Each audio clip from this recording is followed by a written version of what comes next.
Now to a growing investigation into Swadley's Foggy Bottom Kitchen and the restaurant's ties to the Oklahoma Tourism Department.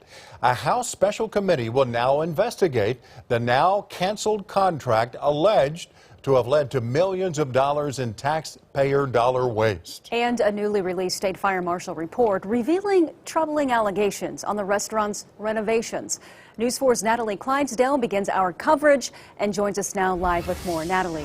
Well, Kevin and Jolene, a State Fire Marshal report shows that Swadley skipped the permit process for all of its state park restaurants. And allegedly, Brent Swadley himself told agents the laws don't apply to him and there are more politics at play than they could ever understand. There are very much eyes on this, and there will be a lot of accountability. Swadley's Barbecue and its Foggy Bottom restaurants under scrutiny from state lawmakers. There are some things that are pretty egregious. And now state reports alleging even more corruption. Despite the Foggy Bottom restaurant at Roman Nose being open and operating. They did not obtain the proper permits to begin the construction, yes. And apparently that was a deliberate decision.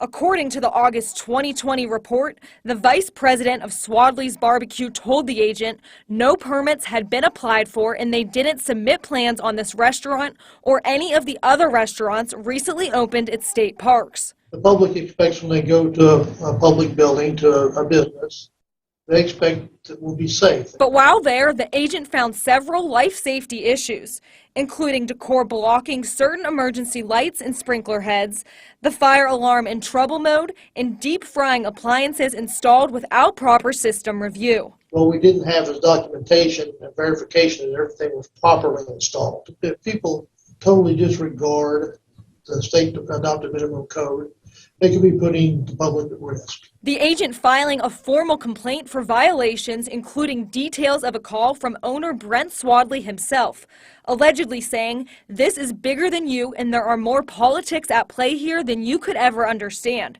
Governor Stitt reached out to me to put my restaurants in his state parks," adding that the agent will have to answer to Governor Stitt on the matter. About an hour after talking to Mr. Swadley, the agent writes about another call from Deputy Director of Tourism Gino DeMarco. He suggested, quote, "The laws of Oklahoma don't really apply to the state of Oklahoma itself," and asked, quote, "What will it take for this to be taken care of?" Governor Stitt's office pushing back Thursday, saying, quote, "The governor does not have any relationship with Brent Swadley, and his statements are absolutely not true." And the Department of Tourism saying the statements made by Mr. DeMarco do not reflect the department's commitment to public safety. We've also reached out to Swadley's to get their side of the story, and they confirmed they got our request but did not provide a comment.